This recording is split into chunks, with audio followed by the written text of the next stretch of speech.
everywhere. As of Saturday, more than 56% of Canadians have received at least their first vaccine against COVID-19. With more people booking appointments to get their shots, many Canadians are also showing strong support for vaccine passports. Passports, I get it. You're going to different countries, you don't want to pass it around. According to a recent poll by the Angus Reid Institute, more than 3/4 of Canadians are on board with vaccine passports when it comes to international travel, which one expert believes will become a reality for Canadians. If other countries are requiring this of Canadian travelers, then I think, of course, Canadians will naturally expect that their governments will issue some form of documentation that will satisfy those travel requirements.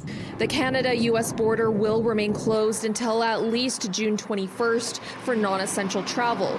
But nearly half of Canadians say they want to see that extended until at least September, despite it being closed for well over a year. If there's enough people vaccinated, I think it should be okay. I think it should stay closed a little bit longer because it's still quite high numbers. The majority of Canadians also say proof of vaccination should be mandatory in public places such as restaurants or malls, but not as supported as international travel, with only 59% of Canadians saying it should be mandatory. I would like to just believe in the general honesty of people.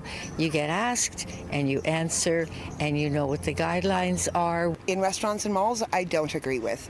Why is because malls and restaurants are like, it's not like you're there to talk to anyone else. You keep your distance. I think it's a really complex issue, and there's some contexts where it's okay and some where it is not. I mean, international travel, I would say yes. In the province, for sure not. While Hardcastle doesn't believe vaccine passports will be hard to enforce, she doesn't believe provincial governments will move in this direction. I think if they were imposed domestically, there would be a lot of pushback and there would be political concerns around that. And so I think if we are to see them domestically, it won't be that the government is setting those rules. I think it would be driven more by private businesses. While a large percentage of Canadians are anticipated to get their vaccination, many Canadians are still on the fence. Yet nearly 3/4 of those who don't plan to get the jab say vaccine passports won't change their mind. In Edmonton, Laura Krause, City News.